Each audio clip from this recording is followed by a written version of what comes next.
Hi everyone, welcome back to another mini blog. সকালবেলা fresh হয়ে এক গ্লাস জল খেয়ে নিলাম। এরপর একটু ফোনটা নিয়ে বসেছিলাম, আমার ফেসবুক পেজটা স্ক্রল করছিলাম, মাঝে একটু লাল চা খেয়ে নিয়েছিলাম।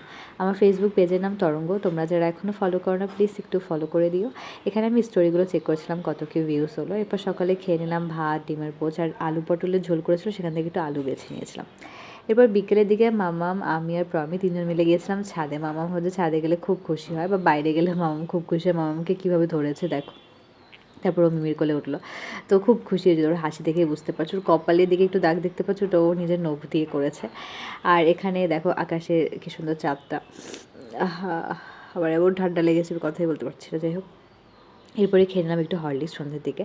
আর তারপর মামাকে বসিয়েছিলাম যে দুটো জামা দিয়ে, যে কোনটা তুই পরবি পছন্দ কর।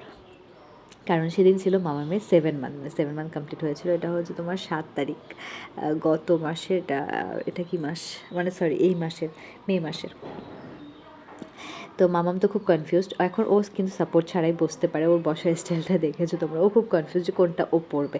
এরপরে ও হচ্ছে এখানে অরেঞ্জ কালারটা চুজ করেছে। এই টি শার্টগুলো আমি অনলাইনে অর্ডার করেছিলাম, তোমাদেরকে আনবক্সিং ভিডিওতে শেয়ার করেছি। কিউট না, দেখে অর্ডার করতে ইচ্ছা করলো, যদিও এগুলো একটু ওভার সাইজ টাইপেরই, মানে ওর জন্য। আর তারপরে ও চুজ করতে গিয়ে ও ক্লান্ত হয়ে ধপাস হয়ে শুয়েই পড়লো। তারপরে ও এটা চুজ করেছে প্রথমেই, যেহেতু এটাতে হাত দিয়েছে, তো আমি ওকে এটাই পরিয়েছিলাম। আর ওর জন্য বাইরে গিয়েছিলাম, তো কেক এনেছে। আমি ভেবেছিলাম ওর সাথে ম্যাচিং করে কিছু পরবো, তো আমি কোনো টি শার্ট খুঁজে পাচ্ছিলাম না, তো মোটামুটি একটু ম্যাচিং একটা কুর্তি পরে নিয়েছিলাম। তো এখানে হলো মামামের কেক। কেমন লাগলো অবশ্যই জানিও। টাটা।